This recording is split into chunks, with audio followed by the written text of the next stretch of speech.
Bonjour et bienvenue dans l'almanach des Fées Célestes. Bonjour Joël, bonjour Bonjour Christophe. Claire. Bonjour Claire, bonjour Joël. Bonjour Christophe. Je suis ravi d'être avec vous pour présenter le bulletin astronomique pour la période du 12 au 20 février 2025, la troisième phase de la deuxième lune d'hiver pour l'hémisphère nord, été pour l'hémisphère sud. Donc pour les nouveaux, merci à ceux qui connaissent déjà. Merci à vous tous pour vos likes, vos commentaires et vos partages. D'ailleurs, j'ai eu un commentaire fort intéressant. J'en en reparlera dans les commentaires astrologiques tout à l'heure, deuxième vidéo. Car effectivement, donc je suis Claire Henrion, animatrice et chroniqueuse astronomie, qui vous emmène de semaine en semaine, ou plus exactement de phase lunaire en phase lunaire, vous préparez à voir ce que vous allez voir pour de vrai dans le ciel et aussi savoir ce que vous ne verrez pas. Donc, nous allons attaquer ce bulletin cette semaine. Donc, c'est du 12 au 20 février 2025, troisième phase de la lunaison, donc de la pleine lune au dernier quartier. Pleine lune le 12 février. Je me remets mon petit mémo sous les yeux, je vous partagerai tout à l'heure. Là, je ne suis pas chez moi, comme vous avez pu le constater. Et donc, je n'ai pas toutes les facilités, mais un magnifique confort et décor, n'est-ce pas? Je ne sais pas si vous appréciez le beau tableau qui est derrière moi, ce plongeon dans la lumière, plongé dans la lumière. C'est un peintre qui s'appelle Vasquez et que les miens ont rencontré en Uruguay d'ailleurs. Donc, c'est assez un proche. Et qui est un vieux monsieur maintenant, qui a une longue carrière derrière lui. Alors, le premier, non, ça c'était la semaine dernière, voilà. Cette semaine, du 12 au 20 février, donc la pleine lune a lieu mercredi 12 à 14h53. C'est pour ça qu'il va être intéressant d'admirer la pleine lune la nuit du 11 au 12 et la nuit du 12 au 13. Et puis, c'est le dernier quartier, jeudi 20 à 18h32. Donc, comme vous pouvez le constater, ça nous fait une semaine de 8 jours. Elle est rallongée parce que la Lune est à l'apogée, donc au plus loin de la Terre, donc au plus lent dans sa course autour de la Terre, car elle a aussi sa vitesse de révolution autour de la Terre est variable, comme tout astre autour de l'astre autour duquel il tourne. Et donc, quand elle s'approche du périgée, elle accélère, et du périgée à l'apogée, elle décélère. Donc, quand elle arrive à l'apogée, c'est là qu'elle va le plus lentement. Donc, la semaine s'étire. Tandis que quand la semaine comprend le périgée, il se peut des fois qu'elle dure que 6 jours. Enfin, voilà, c'est pour moi, pour la chronologie de l'almanach, n'est-ce pas? Donc, eh ben, on va voir ce qu'on va voir cette semaine. Alors, on va la voir conjointe à Régulus. Pratiquement, la pleine lune est conjointe à l'étoile Régulus du Lion, qui culmine au méridien à la minuit cette semaine. D'ailleurs, ça veut donc dire que elle est dans le ciel toute la nuit. Elle se lève quand le soleil se couche, culmine au milieu de la nuit et se couche quand le soleil se lève. Comme chaque jour, les étoiles prennent 4 minutes plus tôt que la veille, bien sûr, il arrive un jour dans l'année où elles passent au méridien pile au milieu de la nuit. Donc c'est le cas cette semaine. Donc cette pleine lune est donc conjointe à Régulus alpha du Lion, qui marque de nos jours le premier degré du signe de la Vierge. Vous pourrez remarquer qu'elle descend chaque jour dans sa culmination. Elle va culminer de plus en plus bas, car elle descend en latitude et elle descend en déclinaison, puisque les deux phénomènes sont encore assez resserrés, bien que maintenant l'écart va se creuser entre le passage au nœud et le passage dans le plan équatorial. Donc là, elle passe en latitude écliptique sud. J'ai marqué une brouille, mais je ne vous l'ai pas encore montré. Et en déclinaison sud, samedi 15, on la verra conjointe à l'étoile Spica de la Vierge lundi 17. Et puis voilà, pour ce qu'il y a à voir avec la Lune, donc on va passer sur Stellarium et on va faire un petit tour justement du ciel, puisque la Lune va se lever de plus en plus tard en première moitié de nuit. Donc pour la pleine Lune, bien sûr, alors je vais sur Stellarium, on parlera. on reviendra faire un tour sur la fiche après. Donc la Lune va se lever de plus en plus tard en première moitié de nuit. Là, nous sommes arrivés sur le terrain et nous sommes donc le 12 février au soir. À quelle heure le soleil va se coucher? C'est pour chez moi en France, hein, allez Marie, on n'a toujours pas changé. Mais bon, grosso modo, pour tout ce qui est France métropolitaine et un petit peu avant, autour, c'est grosso Vers modo 18 le. heures. Voilà. Seulement, je vois ici, j'ai pas changé d'heure, je suis donc à Munich, là, présentement. On a quand même une heure de décalage, quoi. On change pas l'heure, mais le soleil, à la montre, du coup, il se lève une heure plus tôt et il se couche une heure plus tôt que chez moi, qui suis beaucoup plus à l'ouest. Et, et voilà, mais de toute façon, pour tout le monde, les jours rallongent. L'heure de la montre à laquelle il passe au méridien, c'est pas l'heure du midi vrai. Le midi vrai est propre à chaque méridien. Donc, d'habitude, on est sur le même méridien, puisque là où j'habite, c'est en dessous c'est sur le méridien de Paris, grosso modo 5 degrés de latitude plus bas. Donc, c'est pratique, c'est la même heure de culmination à Paris et chez moi. Donc, 18h15 à peu près en France métropolitaine, le soleil se couche. Si vous êtes plus à l'est, c'est plus tôt. Si vous êtes plus à l'ouest, c'est un peu plus tard. Et en début de nuit, qu'est-ce qu'on voit? Alors, on va voir encore en début de nuit, bah, de toute façon, ce qui va briller tout de suite très fort, c'est Vénus. Et puis en dessous, ce qu'on va voir de plus en plus difficilement maintenant, c'est Saturne. Là, il est donc à peu près 19 heures. Je dessine les constellations. Voilà, Vénus est devant la constellation des Poissons. Donc Vénus brille bien fort encore, mais maintenant qu'elle est passée à son élongation maximale, eh bien, maintenant son temps de présence dans le ciel diminue, mais elle est encore là près de 4 heures durant, 3h50 à peu près, chaque jour un tout petit peu moins. Mais elle galope, elle avance, elle avance, elle avance. D'ailleurs, elle va devenir rétrograde au mois de mars, puisqu'elle va passer en conjonction supérieure, non inférieure. Oui, une nouvelle Vénus s'approche. Elle est 16 en mars. croissant, si vous l'observez au télescope, elle est en croissant de plus en plus fin, jusqu'à nouvelle Vénus, où elle sera comme la nouvelle Lune, quoi. On la voit pas et le croissant bascule après de l'autre côté. Donc voilà, début de nuit, Saturne. Alors il y a aussi Neptune qui est par là, mais on la voit plus du tout, n'est-ce pas? Je peux vous- C'est plus la peine, c'est fini sa période d'observation. Tandis que très très bon pour Uranus. Voilà, Neptune est à mi-chemin entre Vénus et Saturne. Voilà, tout dans le prolongement. Mais elle avance aussi. Elle Ouais, mais avance Vénus, oui, lentement oui. de son mouvement direct maintenant. Bon, ben, il faudra attendre le bon milieu de l'été prochain pour la voir réapparaître dans le ciel en fin de nuit. Donc, on va passer à ce qui est au niveau des planètes, parce qu'on est vraiment très gâté là, donc cette période. Au niveau des planètes, on les a toutes, sauf Mercure maintenant, qui est en conjonction supérieure le 9 février, donc on ne la voit pas.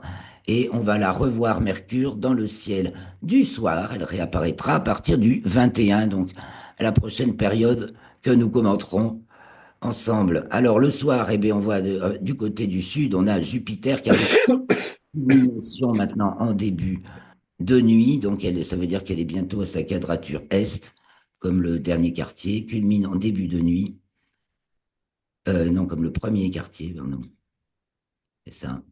Et Mars, Mars qui toujours, alors c'est très haut et très brillant, surtout Jupiter. Mars, son éclat décroît. Mais on la repère bien. Alors, on va regarder une photo tout à l'heure. Hier soir, il y avait la conjonction, puisque là, on est le 10, hein, le jour où on enregistre. Il y avait la conjonction Lune-Mars.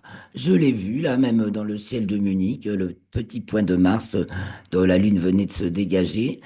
Il y a même eu une occultation de Mars pour certaines régions et des très belles photos. Donc, c'était le tout petit point rouge de Mars à côté de la Lune. C'était joli. Je ne sais pas si vous avez remarqué. Non, le ciel est couvert chez vous, c'est vrai, pardon. Complètement couvert.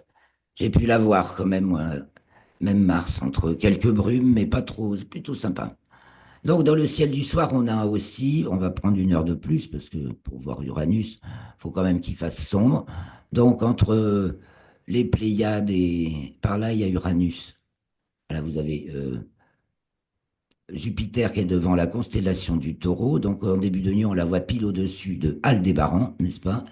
Et puis à droite, il y a l'alma des Pléiades. Et on va localiser Uranus, voilà, ici.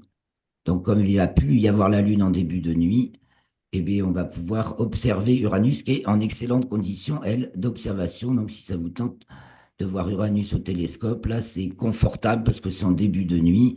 Elle aussi, elle a repris son mouvement direct. Je trace l'écliptique, donc elle avance comme ça. Donc, on la repère entre les Pléiades et Amal du Bélier, là, Amal et Shératan qui se remarquent assez facilement dans le ciel et qui commencent déjà à descendre en début de nuit, puisque c'est déjà sud-sud-ouest.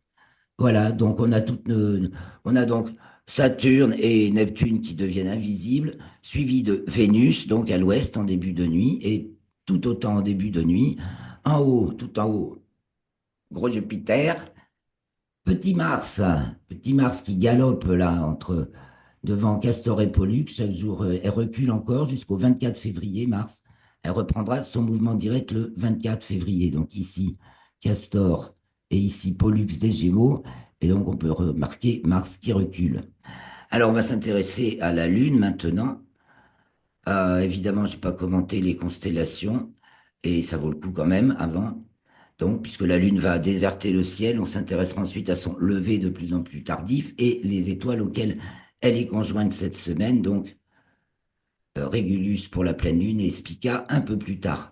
Début de nuit, ben, on a le grand jet de l'hiver, on a Sirius qui s'élève au sud-est. Au-dessus, il y a Orion. Bon, il y a Jupiter qui couronne le tout de son éclat plus brillant que tous les autres.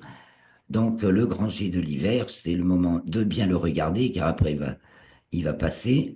Donc, on a ici l'étoile Bételgeuse d'Orion, la rouge.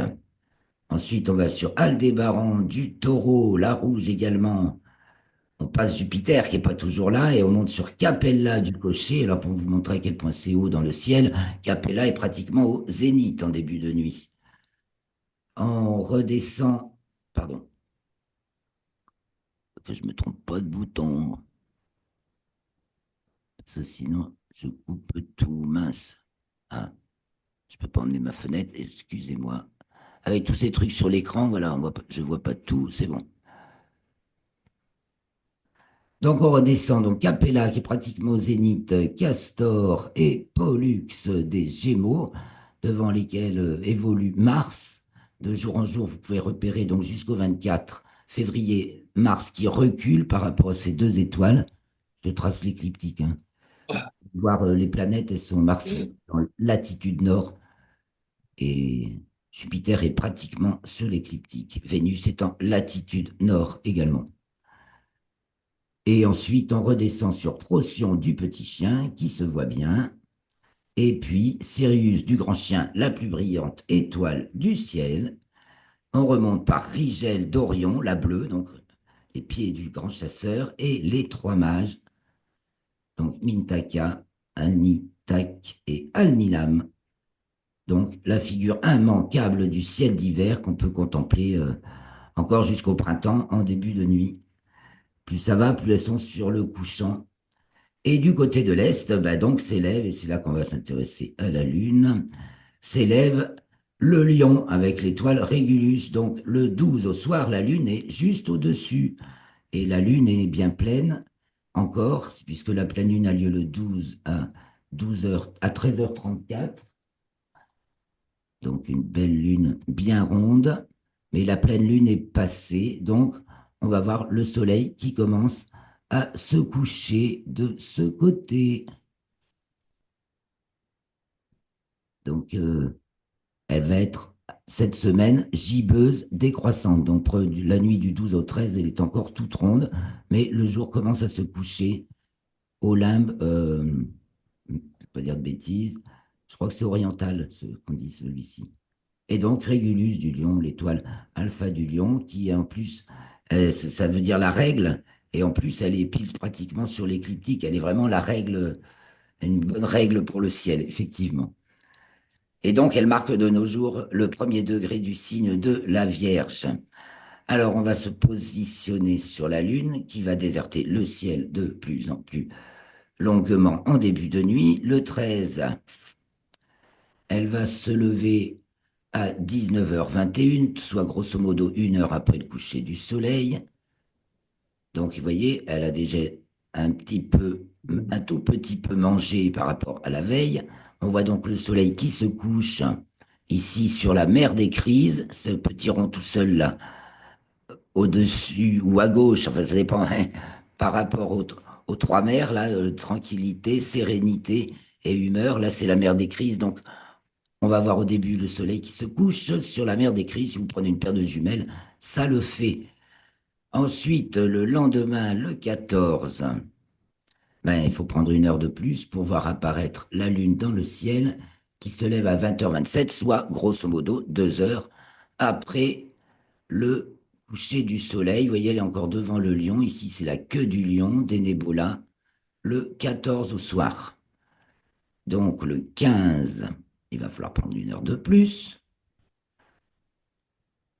Voilà. Elle arrive donc devant la constellation de la Vierge et elle se lève à 21h32, soit 3 heures à peu près après le coucher du soleil. Eh bien, évidemment, on voit qu'elle a gibbeuse décroissante. Voilà, le soleil se couche ici sur la mer des humeurs. Le 16, c'est là qu'il va être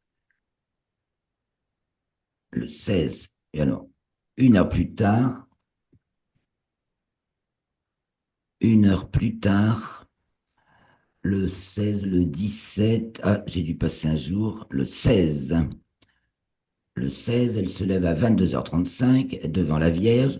Le 17, elle se lève, il est là, 0h04, donc le 18 à 0 heure. La nuit du 17 au 18 à 0 heure, la Lune se lève à 23h40 et elle est en dessous de l'étoile Spica de la Vierge.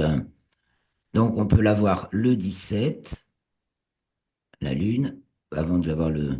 Enfin, la nuit du 16 au 17. Alors ça, c'est la nuit du 17 au 18, nuit du 16 au 17. La Lune est au-dessus de Spica quand elle se lève.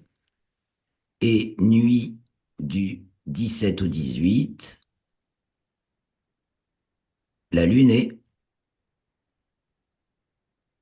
en dessous. Ah, ça réagit. Voilà, pas tous. La Lune est en dessous de Spica de la Vierge. Quand elle se lève, ça vous montre le chemin qu'elle a fait en 24 heures. Voilà, de la veille au lendemain, la Lune elle parcourt 12 à 15 degrés sur l'écliptique. Et donc voilà, ça fait à peu près ça. Donc nous sommes le 18, la nuit du 17 au 18. Donc maintenant, elle se lève vraiment en deuxième moitié de nuit, la Lune. Donc la nuit suivante, 18 au 19, je suis déjà sur le 19-20 là. Elle se lève à 1h52. Elle est devant la Balance. Là, donc, il est 2 heures du matin, le 20 au matin, nuit du 19 au 20, donc le 20, jour du dernier quartier. La Lune est devant la constellation de la Balance et elle se lève à 1h52, soit presque 1 heure après le milieu de la nuit. Car évidemment, comme elle descend en déclinaison, donc elle va elle va raccourcir sa course de jour en jour et, et du coup, elle se lève de plus en plus tard. Voilà. Bon, c'est ça que je voulais dire. Alors voyons bah, le reste du ciel. Du côté du nord, que se passe-t-il? Nous sommes ici donc à 2 heures du matin. On va finir la nuit, tiens d'abord.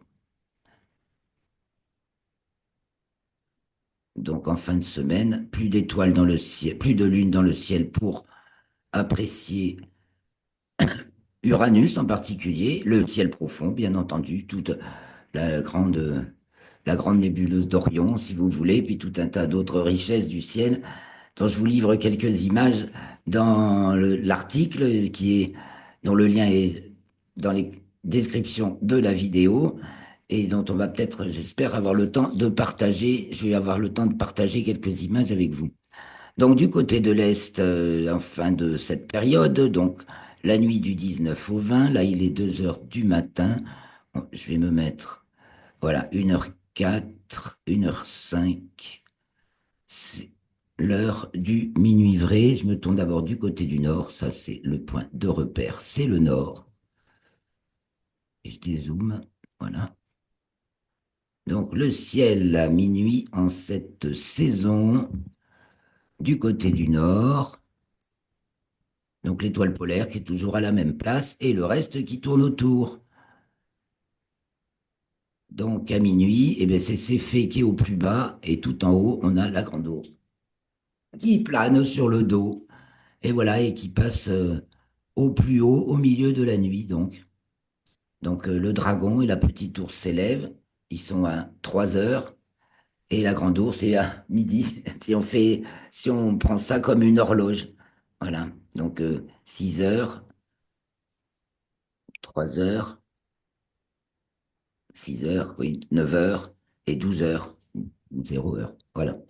Donc, du côté de l'ouest, en milieu de nuit, ben, s'en va le grand jet de l'hiver qu'on a bien décrit au début de cette vidéo, donc avec Mars et Jupiter, les Gémeaux tout debout, qui descendent.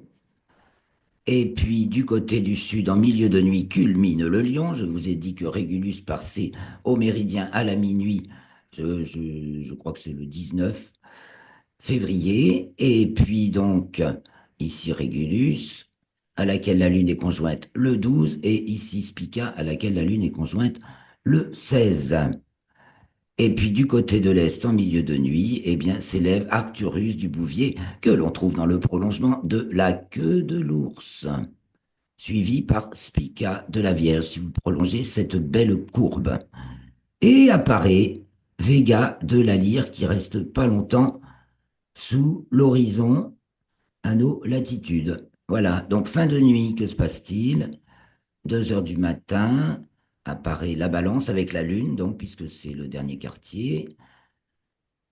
Le grand triangle de l'été, Vega, Deneb et Altaïr pointe son nez. Voilà, Altaïr qui se lève à 4 heures du matin.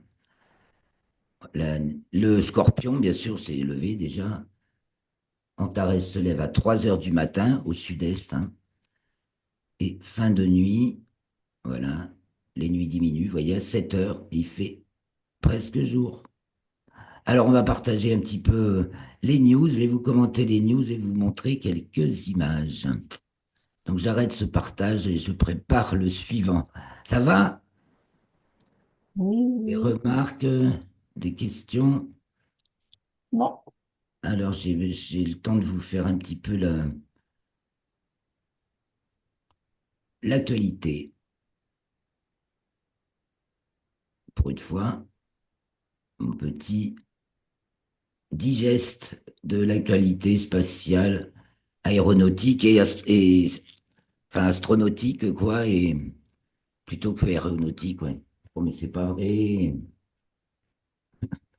J'ai oublié de le mettre en silencieux, mon téléphone, et c'est les, les dérangeurs permanents, là. Bon. Euh, et l'actualité, donc, spatiale et en astrophysique aussi. Oh là là là là là là, il y a des trucs qui se mettent à marcher tout seuls, et j'arrive pas à les arrêter. J'ai demandé à part mettre sur silence.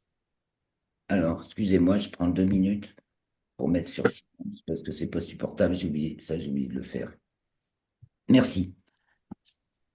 Donc, je vais vous montrer les images en même temps. Voilà, je vais partager les images s'il y a lieu. Donc, dans le milieu de l'astronautique, bah, ça bouge, ça bouge. Donc, le 4 février, il y a la mission New Shepard de Blue Origin, 29e mission du programme New Shepard a réussi. Il s'agissait d'envoyer des charges utiles à bord d'un petit vaisseau pour expérimenter la gravité lunaire pendant 2 minutes. Donc, l'expérience a réussi, mais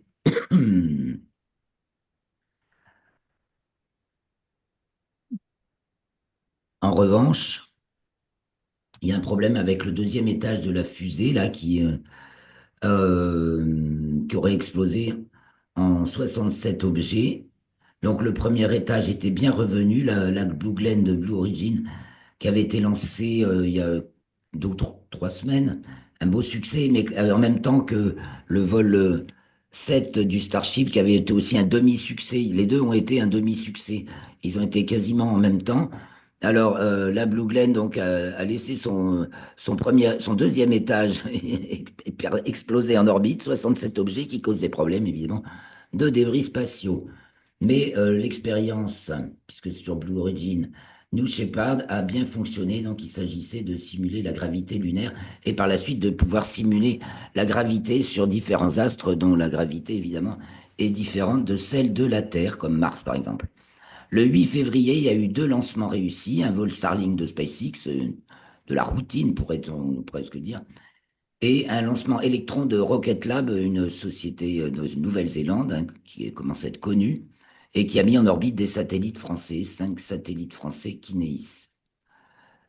Ensuite, ben, le Starship, donc après le 7, il va y avoir le 8, et donc SpaceX, bien sûr, a déjà lancé les tests pour le vol suivant, et le 9 février a effectué un allumage statique en prévision du Starship 8, dont on ne sait pas encore la date, il y a quand même des petits trucs à régler avant. Voilà. On passe aux grands télescopes et télescopes spatiaux. Donc aujourd'hui, ben, c'est encore James Webb qui fait parler le plus de lui. Et là, je vous montre euh, ce qu'il a réussi à capter, donc un aperçu des mécanismes à l'œuvre dans la formation des jeunes systèmes planétaires. Alors, je repartage. Et on y va. C'est dans les images que j'aurais pu ouvrir tout de suite, mais ah bah mince, il me demande, mais vas-y, ouvre-moi le fichier. Zut, j'ai perdu photo. Ça doit être sans photo. D'habitude, il me demande pas.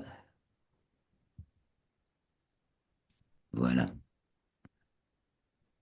Donc, ce qu'on peut observer, la formation de tout jeune système planétaire avec l'observation en infrarouge de James Webb, hyper détaillé, qui permet vraiment de voir donc les jets de tout corps qui est en train de se former, que ce soit l'échelle d'une galaxie, d'une étoile ou d'une planète. Ben, il y a le plan qui marque cette ligne sombre là, euh, de l'équateur de l'objet en fait, et puis des jets perpendiculaires qui évacuent des très hautes énergies. Alors, je continue avec mon texte. Ah oui, je sais. Nous voyons quoi encore d'autre? Le mystère de la planète impossible, découverte par Hubble, résolu grâce au télescope James Webb.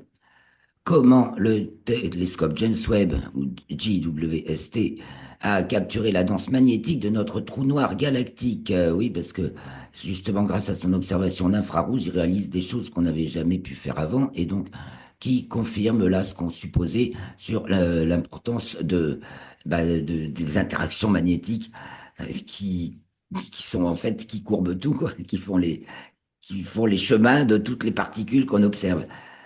Et on parle de plus en plus maintenant de la vie extraterrestre qui sera découverte, confirmée en 2025, vous voyez, de tous les côtés, du côté des observateurs aussi, et parce que tout en cherchant justement les petits trucs microbiologiques qu'on puisse trouver sur Mars, d'ailleurs, ça vient d'être confirmé aussi. Alors, je vous partage la photo des 2 astronautes. C'est une photo, les amis, hein, sortie extravéhiculaire de l'ISS. C'est le CNES qui publie un très très bon article. C'est sérieux, quoi. C'est le CNES, mais c'est vachement bien fait. Sur les stations spatiales, donc l'ISS et la station spatiale chinoise Tiangong. Image suivante, le soleil qui est toujours en activité assez intense, voilà, mais une intensité moyenne en ce moment.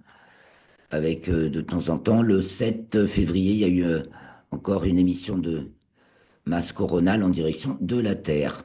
Là, Lune et Mars, je vous en ai parlé tout à l'heure. Eh bien, une très jolie photo réalisée bien sûr cette nuit. Je ne sais plus, c'est un pays de l'Est, je crois, un tchèque ou Magnifique photo, la plus jolie de toutes celles que j'ai vues, où on voit le petit point de Mars qui ressort juste de son occultation par la Lune ou de son rasage. La Lune, elle a rasé, ça dépendait des coins, hein. Là, on peut se dire que elle a rasé ou elle l'a caché complètement.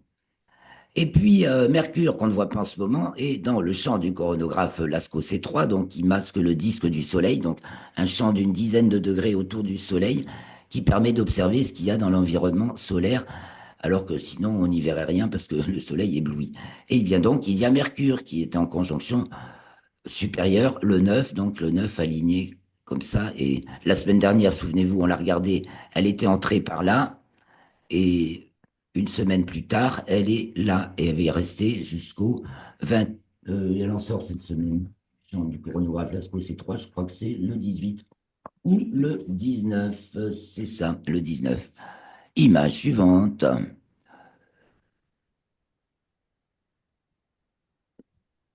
si ça veut bien. Voilà. Très joli petit croissant de Vénus. Donc les nuages vénusiens. Vénus en croissant, donc de plus en plus fin, puisque nous allons vers Nouvelle Vénus qui a lieu, je crois bien, le 20 mars. Là, c'est le 4 février. Le parcours du Soleil, bah, ça sera parce que je refais de temps en temps, je rafraîchis les parcours pour le Soleil. C'est le maître, le métronome, mais chaque année, il se décale un tout petit peu devant les étoiles, donc ça vaut le coup de le rafraîchir tous les ans. Et donc, on a le parcours là du Soleil de depuis du 1er janvier, non, 19, 1er, 12, 19, oui, on dirait 1er janvier, 19 décembre, pardon, au fin septembre, 29 septembre. Voilà, donc on part dans le plan de l'équateur qui est ici. Donc on voit là, février, janvier-février, il est en dessous du plan de l'équateur. Donc c'est le côté été, printemps-été de l'hémisphère sud, été là. Et puis nous, c'est l'hiver.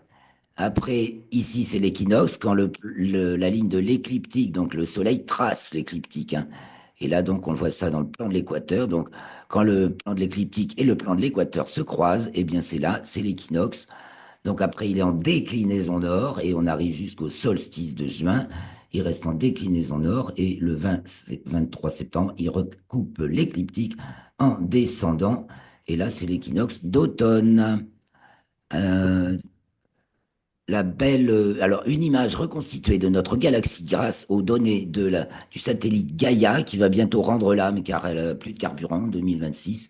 En attendant, c'est le plus dur, c'est d'observer dans la galaxie dans laquelle on est. Donc il a Ah fallu bah faire une oui. reconstitution avec tout ce que Gaïa Oh là est en là. catalogue. Je vous laisse là-dessus, on va se quitter là. Donc vous trouverez la suite dans l'article. Et on se retrouve certainement mercredi de la semaine prochaine pour le prochain enregistrement, car ce sera du 20 au 28 février. Donc on se donne rendez-vous très certainement le 19 février. Ce sera le mercredi. Merci Joël, merci Christophe, merci à vous tous qui nous suivez. Et je vous laisse sur cette belle reconstitution de notre galaxie avec tous ces grands bras. Et donc, à la semaine prochaine. Profitez bien de la pleine lune et de sa descente. Surtout, faites attention à vous.